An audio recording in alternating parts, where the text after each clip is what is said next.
Hello, everyone. My name's David Witten.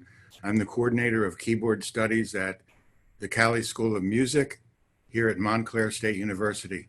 Today, I'm going to talk specifically about shaping. It's an important component of the approach to piano playing developed by Dorothy Taubman. Now, it's very simple. If you think about playing the pianist must learn to change direction. It's that simple. Whether you're going up the keyboard or down the keyboard, sometimes by step, sometimes by skip, sometimes zigzag, and so forth. But we're always moving. In other words, as Otto Ortman once wrote, the chief geometric characteristic of piano technique is change in the direction of motion. Dorothy Taubman is the piano teacher whom we honor every June in a 3-day festival here at Montclair State University. Mrs. Taubman always wondered about child prodigies who could breeze through the most difficult repertoire with their tiny little hands. She devoted her life to making piano playing accessible to all the rest of us who were not young prodigies, but who love piano music. Mrs. Taubman analyzed the mechanics of playing and organized it into distinct elements that could be clearly illustrated at the keyboard during the lesson. By working with lots and lots of students of all ages, she scientifically studied efficient movements at the piano. Some of these component movements you've already heard about, such as forearm rotation. Let me give you some examples. Forearm rotation, left, right, left, left, right.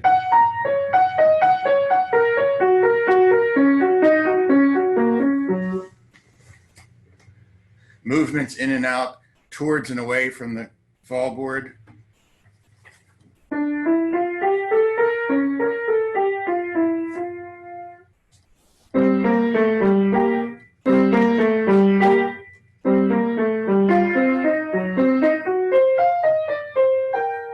That's in and out. Also the hand and arm walking beyond the first 5 notes.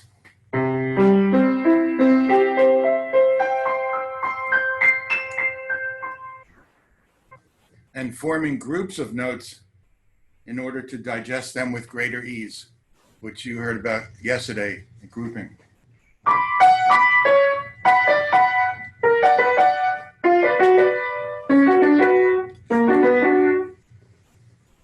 Today I'm going to talk about shaping. I want to also show you some slides, so I'm going to switch to the PowerPoint.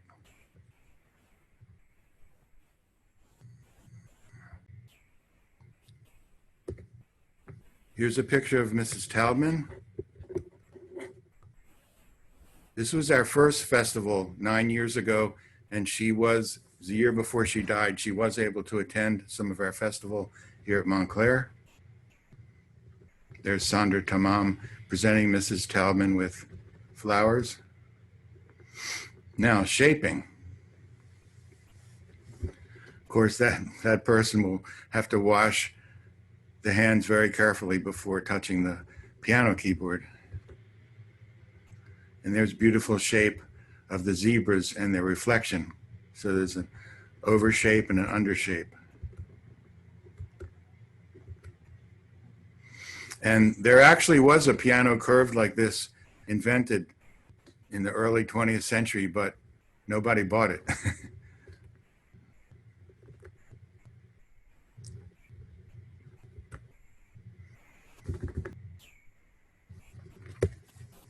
So, of course, the musician's greatest wish is to shape the musical phrase. And logically, musical shaping needs to be matched with physical shaping, with the movements of the fingers, hand, and arm working together as a unit. By gathering together all of those distinct elements that Mrs. Taubman articulated, things I mentioned, such as the walking hand and arm, in and out, and rotation, by combining them all together, the pianist will develop a wonderfully coordinated manner of playing. Let me quote from the preface of Mrs. Taubman's unpublished book. She wrote, "The study of piano technique is essentially a study of motion. In other words, not strength or equalization. Continuing the quote, there are a finite number of basic movements involved. If we can find the most efficient combination of these movements, we see principles emerging which will give us the tools we need to solve any problem. Some movements are minuscule and some not even visible, but once discovered, they are a magical world of motion. Still quoting from her preface. Tobias Matei and Otto Ortman, pedagogues in the first part of the 20th century, each tried in their own way to question, research, and experiment.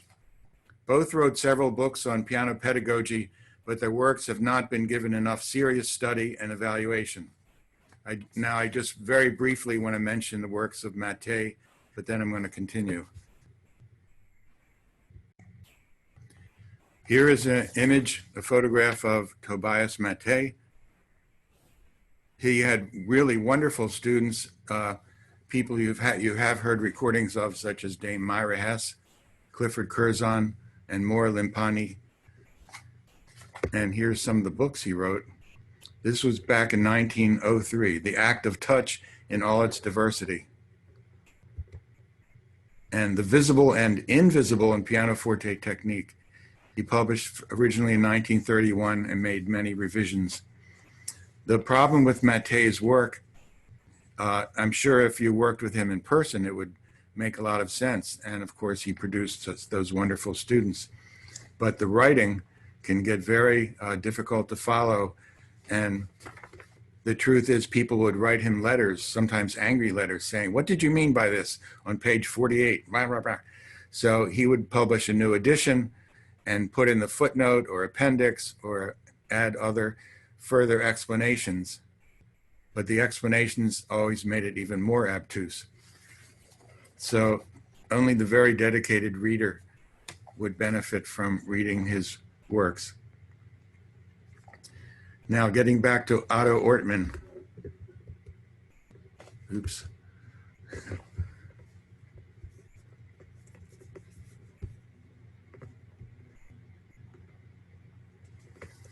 Otto Ortman's, now I'm quoting again from Mrs. Taubman's preface. Otto Ortman's book, The Physiological Mechanics of Piano Technique, was written in 1929, provided me with many excellent basic principles for the evaluation of correct motion. And as Enid Stetner mentioned to me recently, she was a longtime associate of Mrs. Taubman. Enid Stetner said, Ortman was a stepping stone for Dorothy's future work.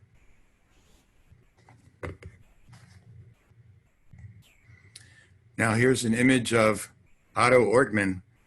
He's from Baltimore. He lived in Baltimore his whole life, and he actually became the director of Peabody Conservatory for a number of years. But his real passion was working out the physiological mechanics of piano technique.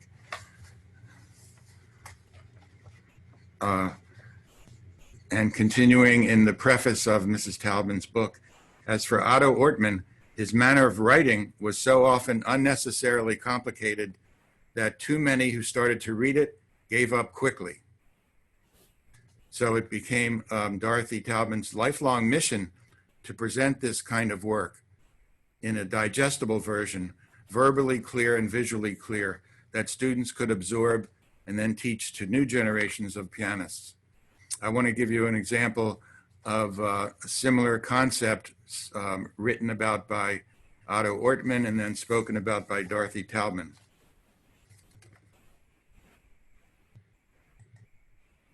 As an example, Otto Ortman would write, quote, this quote of Ortman, "Rapid repetition tends to produce fatigue by overshortening the period of chemical readjustment between movements. When the player begins to move a second part of the arm, in addition to the part actually playing, he alters the direction relationship between the parts. As a result, he alters the muscular coordination somewhat for the position of the muscles. Their points of origin, extent, and their points of insertion are such that a skeletal part cannot be changed without affecting the mechanical pull of muscle, since the tendon is joined to the bone." And here's how Mrs. Taubman would simply say, If playing the piano doesn't feel delicious and euphoric, you're doing something wrong.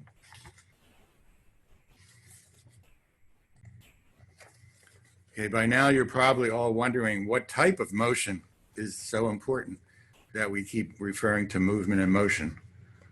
Well, the kind of euphoric piano playing that Mrs. Taubman refers to is the motion of curves.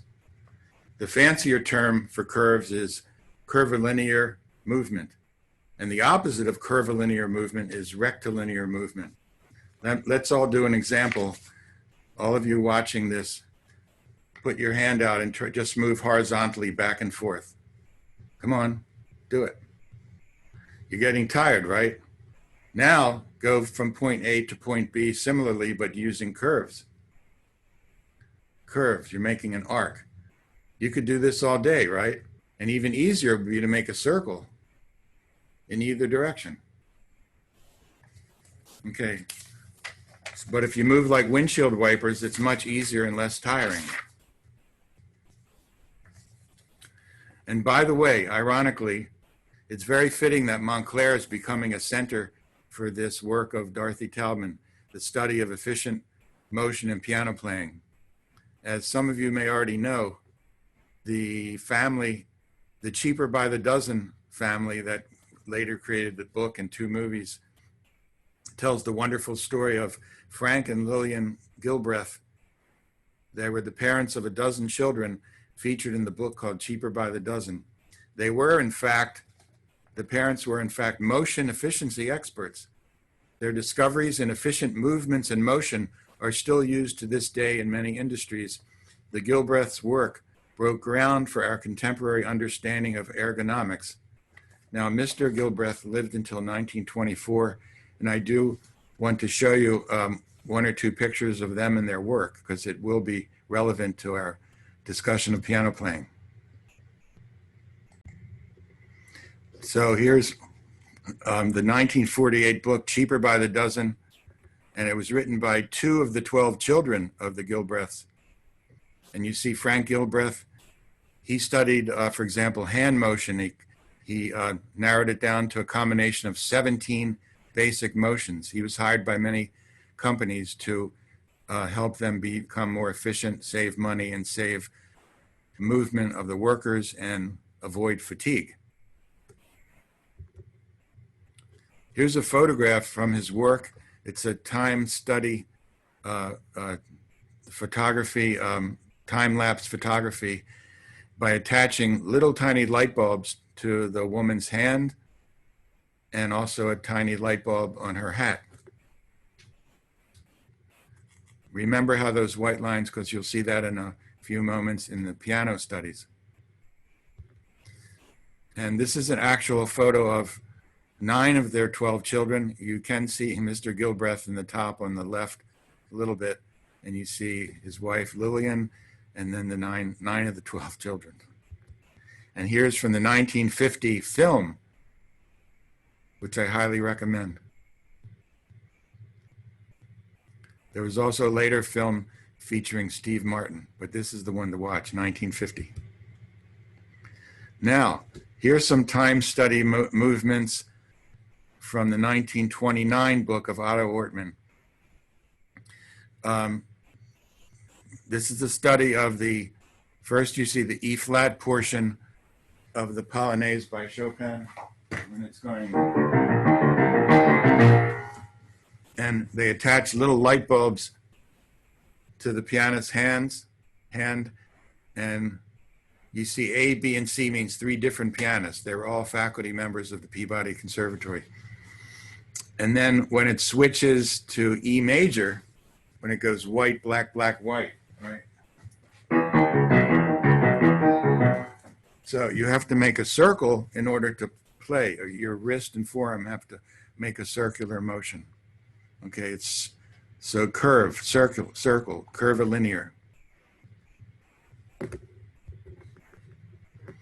Here's some more images from his book. Again, you see lateral R movement, octave interval, going back and forth octaves. And again, everything is curved. You cannot go up, across, back. And yet another picture.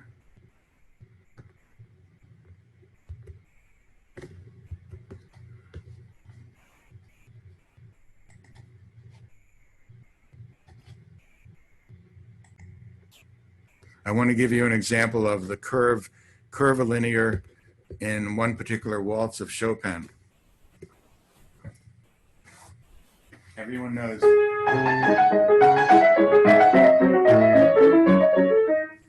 But in the old style of teaching, meaning the 18th and 19th century, when teachers and books and Clementi, Cromer, Czerny, Hannon, they insisted that you keep your arm still and just use the fingers up and down like this, you would be stuck playing this way.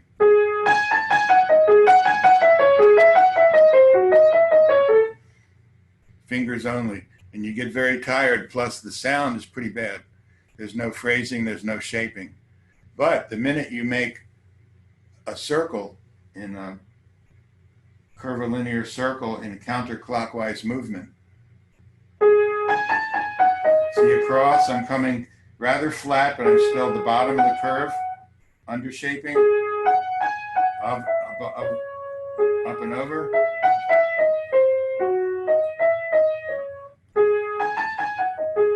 And it also avoids that nasty rumor about the weak fourth finger. You get your arm behind your fourth and even your fifth finger, and there's no problem.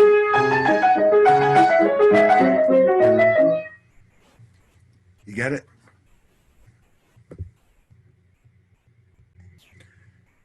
So just to show you again a review of curvilinear, the proper movement, versus rectilinear, let me try to demonstrate with the words you see on the screen. Rectilinear, moving in straight lines, but curvilinear, moving beautifully in a curved line. Sometimes you'll see these referred to as overshape and undershape.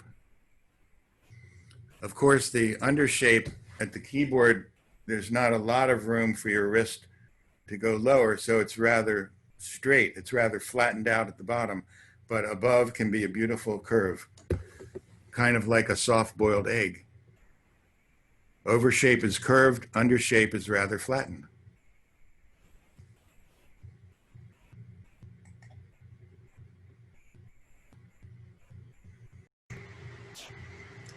So, ladies and gentlemen, I wanted to say a few more words about the book by Otto Ortman.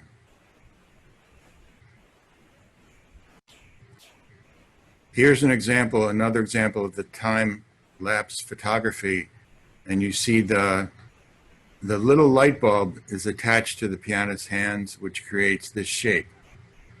And he's going diminished chord in octaves, C, E flat, G flat, A, C, and so on.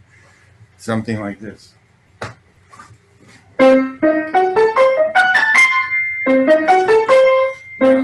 As you come up from E flat to G flat, your hand is moving toward the fall board. And if the fall board were not there, you would be able to make this upward curve, this upward curvilinear motion to my arrow is pointing. Then down for the white notes is easy. You go under a little bit, A to C, then back up E flat G.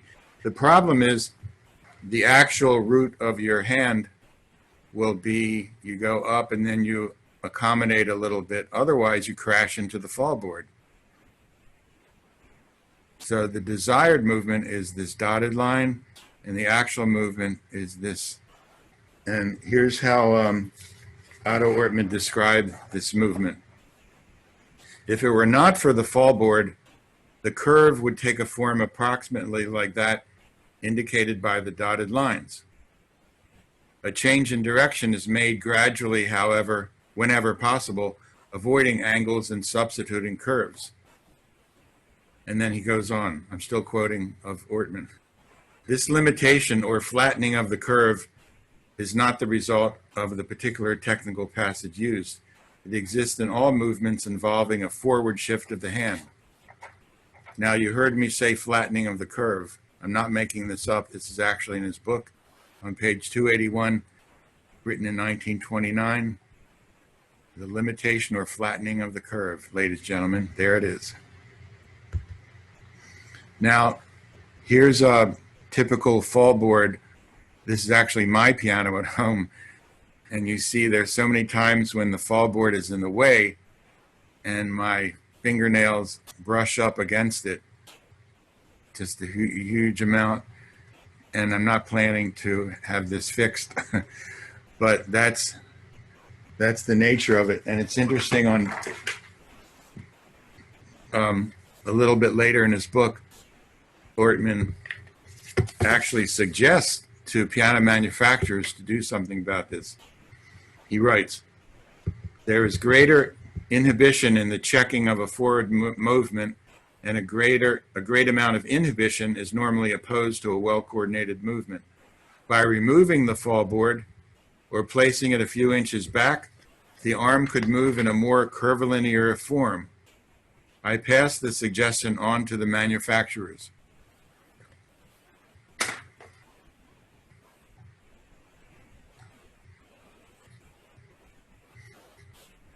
So, just one more quote I want to read you from Otto Ortman about curvilinear, because it's so important. The mechanical advantage of curved movements over angular movements is considerable. All smooth, steady movements in the whole field of mechanics that involve more than one direction are movements in curves.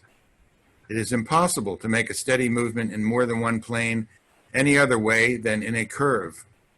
This point cannot be too strongly emphasized, nor do players play in angular movements. They use curvilinear motions almost entirely. And again, a comparison of how Ortman presents the truth and how Dorothy Taubman presents the truth. As Ortman wrote on page 31, ease of motion, as we shall see, means maximum accuracy of kinesthetic judgment and minimum fatigue. Dorothy Taubman would simply say, minimum effort for maximum results. By the way, this book was originally published in 1929, but had a temporary halt. The 1930s was very difficult. It was, I forgot to mention, it was published in London. So 1930s, it was difficult to get books. It was the Great Depression in the United States. And then when World War II began and London was bombed, one of the many tragedies of the bombing was that the plates of the book were destroyed in the factory. Finally, in 1962, it was republished, and that's probably the edition that Mrs. Taubman had, 1962. Then it became very difficult to get a used copy of it, but the good news was that it was reprinted in 2015 in India, believe it or not. That's the copy I have here. Reprinted in India. Can you see that? And now this version is now pretty impossible to find. However, the other good news is the entire book, all 395 pages, is now available through the internet as a PDF file. You just have to search for it. Okay. Okay, by now you're wondering, who was Mrs. Taubman's teacher? Who did she study with? How did this all get started? Well, I must say I'm deeply indebted to an article written 5 years ago by a pianist who lives in North Carolina, Dr. Andrew Adams. And he published this article, Dorothy Taubman's Teacher, The Life and Writings of Jakob Hellman. He published this in a journal called American Music Teacher in 2015. And it's a great, great source of information. And from this article, I learned that Hellman himself had written a book. He had written a book called The Consciously Controlled Piano Tone, Jakob Hellman. And please notice, ladies and gentlemen, please notice the cover, the staff. You see the treble staff, but instead of notes, you see what? You see curves. That's the whole point of his teaching, curvilinear motion.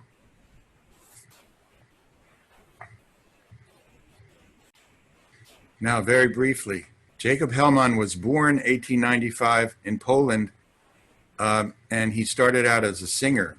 Started out when he was 8 years old, but when his voice changed, he needed to play an instrument. He really loved the cello, but that was not as available as the piano.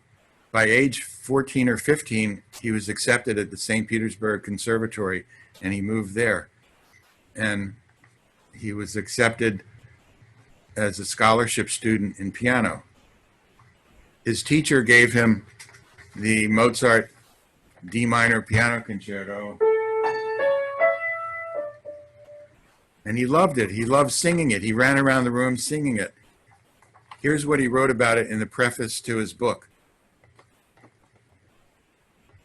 Despite the clearly cantabile lines of notes in my mind, talking about the D minor Mozart, despite that, my fingers produced the melody in a purely static, mechanical, percussive manner. No matter how hard I tried, I could not make those notes sing. I kept repeating the opening solo phrase, but all I could manage was mechanical, percussive. Finally, in desperation, I experimented with only the first 3 notes and eventually found myself frustratedly running around my room singing aloud.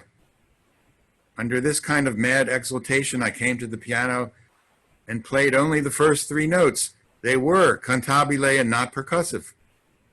But when I sat quietly at the piano and repeated them, again they sounded percussive and mechanical. Again, I found myself, when I sat quietly at the piano, again I found myself running crazily around my room and singing the melody aloud. And again, as I came to the piano and played those 3 notes, the sound poured out in a fluid singing line resembling the cantabile quality so clear in my mind. But again, I repeated the phrase sitting quietly at the piano, and again it was mechanical. Instinctively, I felt that my physical state, while running madly around the room, was responsible for the dynamic unity of the phrase. Then, with the instinct of an inventor, I repeated my experience with the only purpose of watching the condition of my hand, and I realized clearly that my dynamic movement toward the piano caused the dynamic condition of my hand to unite all the notes of the phrase in one uninterrupted curve. In one uninterrupted curve. Next moment, I tried to imitate that curve without running around the room, just sitting at the piano, and to my joy, the result was quite satisfying.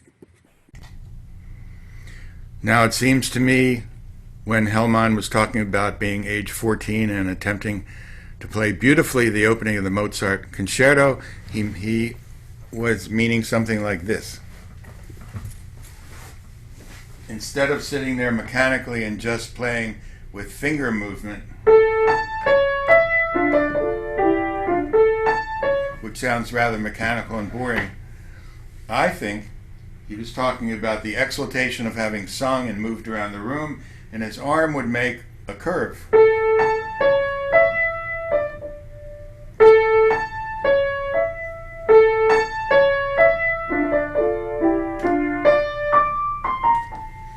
Okay, so the idea of curves becomes clear when you look into the book.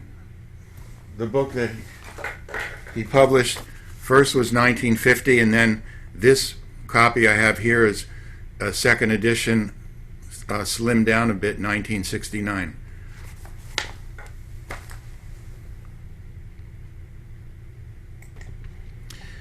Here's an image of Jakob Hellman. This is included in the book. Here again is that beautiful cover, and you see the curved line on the musical staff. Now, here's one of the pages that I find most beautiful. He's reproducing the second theme of the Chopin's Third Ballade. And look at the first circle you see. Be sure you go direction of the arrow, so it's clockwise movement. He's asking you at the upper C, here you see the music, C dropping an octave. You see the upper C curving around, coming up silently, curving around again, silently. I'm going to keep this screen on, and I hope you can see in the small box where I'm at the piano. So instead of just keeping your hand very still, he's asking you to make that circle. And the largest part of the circle is the dotted line where there's silence.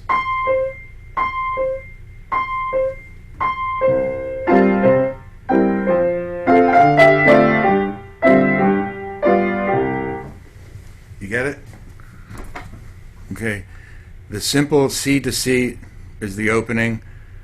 Then you have B flat A and C, and he's got that indicated here. The same circle, silently moving. You complete the circle, and then again, you start here, you curve around, a little bit of silence, you come back for the FD interval, and you complete with the G.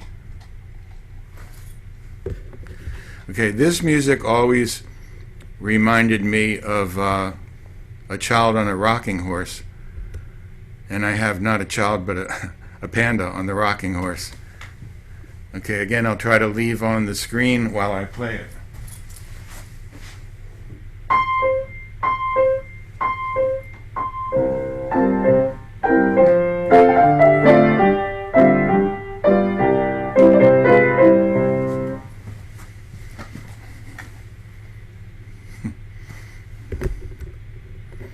And I think that's all possible because of the circles you can make, the curvilinear circles with both arms, not just the right hand. It works in the left hand too.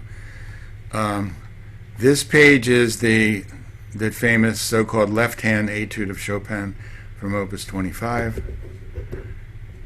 and includes, again, this is Hellman's directionals, and once you get used to it, it's not going from left to right, it's going according to the arrows, making spirals and circles and beautiful shapes. Once you get used to that, it totally makes sense. And I've never seen this attempted in any other book before or since, so it's very valuable to see these.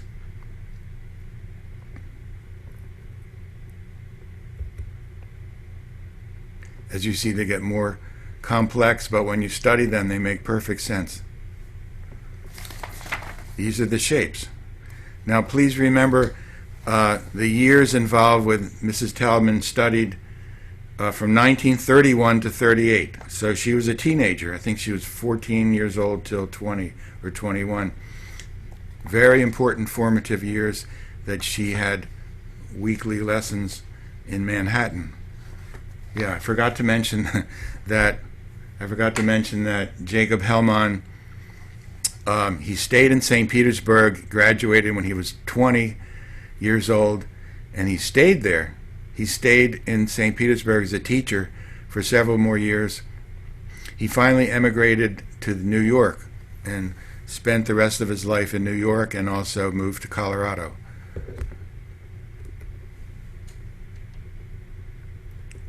Some more examples from his book.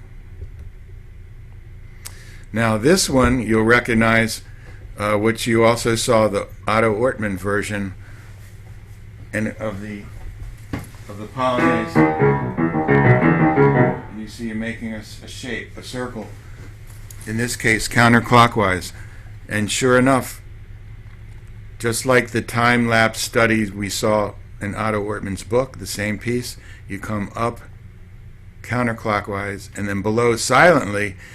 So you go E, E, D sharp, C sharp, B, and then back to the E. Look how similar the two are. Here again, it's Otto Ortman's book. And next to it, I put Hellman's depiction of it.